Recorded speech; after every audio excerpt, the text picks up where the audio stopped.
I want to get into some of the violence that's happening. We touched upon it in the beginning of the show, but the beating of a Black transgender woman named Iyanna Dior went viral and prompted a nationwide call for awareness to the high rates of violence against Black transgendered women. What went through your mind when you saw that video? And it was in Minnesota during the George Floyd protest, where we're out here saying Black Lives Matter. Can someone speak on the hypocrisy of that and your feelings you had? It really upset me. To be frank, it pissed me off, right? Because we saw an example of it with Iyanna, with Black, primarily cis Black men attacking her. And then, you know, a few weeks later, we saw Toyin in Florida. I can't remember her full name, forgive me.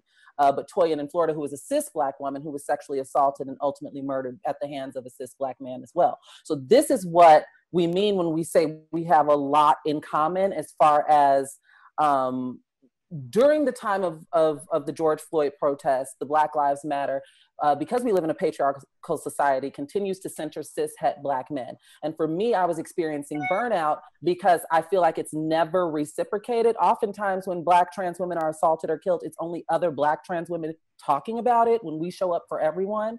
And to have that happen in the same city that George Floyd was murdered in, felt like it stung. It felt like a slap in the face. And so even today, I've been talking about like how, you know, we're fighting. Everyone's fighting to keep Breonna Taylor's hashtag alive. We're fighting to see justice because it seems like everyone has given up. So what feels depleting to me as a trans woman is if cis women aren't even given the platform to see justice, it almost feels like, why am I even piping up about any damn thing? Right. It is a slap in the face because, I mean, it is Black Lives Matter, and last time I checked, all of these people were Black, and you know, but that's a whole bunch of work that needs to be done in the community, right? Because there's still this dividing thing, like, well, they're not like me, so right? And we all deal as women, for the most part. Unfortunately, we all deal with state-sanctioned police violence, and we also deal with intimate partner violence as well. No matter how you slice it. Tony McDade, across the board, man who got murdered. Tony McDade. Exactly. I guess I mean more like, you know, it's these movements seem to always focus on the men. Even with Sandra Bland, we talk about it, but it kind of went away, right? And I live in Dallas, and I think that's the hot spot in America as far as transgender women, Black transgender women being murdered. There was a lot in my city, and you know, it hits the news and then it goes away, and I just can't imagine how that. Well, I can't imagine how it feels because I see as a cisgendered Black woman, I get frustrated. So I know you all have the same exact. We share that.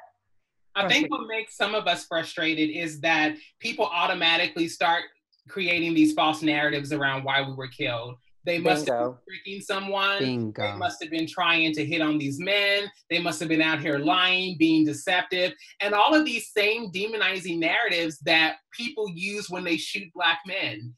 He must have did something. She must have did something when Breonna Taylor was in there sleeping and they shot her while she was in her own bed. They must have done something to deserve this. Maybe they didn't respect the cop. Maybe they didn't say yes sir loud enough where they could hear it. Maybe.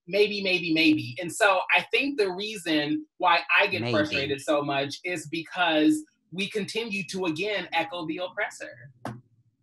Can I ask a question? Well, this is something I've seen these conversations, you know, you do hear that, right? A lot. How often is that the case? Or is it just someone just targeting? It's never the case. It's never the case. Well, I had a friend that would tell me about lying, never telling the men. And I had conversations with them, like, I'm concerned that something might happen to you. And so are these men just attacking? I mean, I guess it's all different situations. It's not always the same situation, but that is something that just happened. So what do you think about that? Basically, Claudia's like this.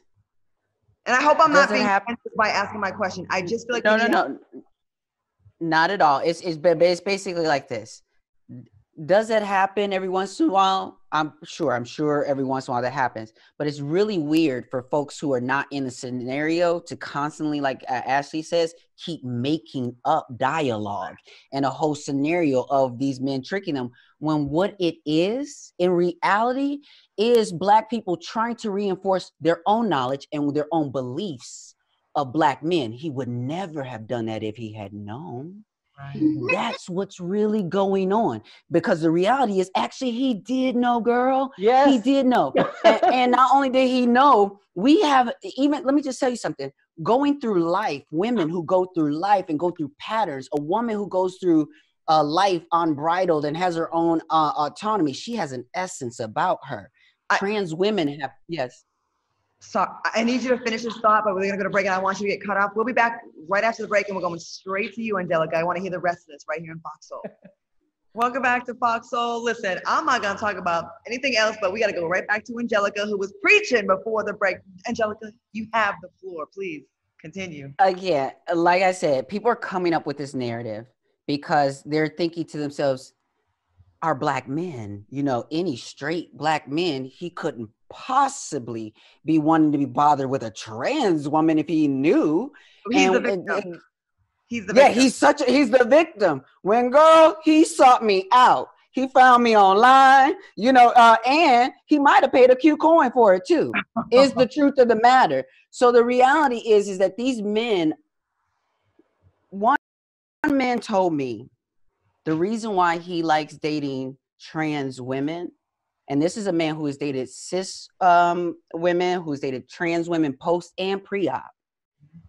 So I dated this man when I was post-op, meaning I already had my surgery, but he's still telling me the reason why I like dating trans women is because as a man, I don't feel my masculinity being under attack in the ways of like, so basically if he is, I don't know, I mean, again, my relationships are more, you know, they can be cis heteronormative is what we call them, but like, I'm not judging him if he likes it like this, or a little tickle here, or if he likes to cook or do, you know, more feminine things.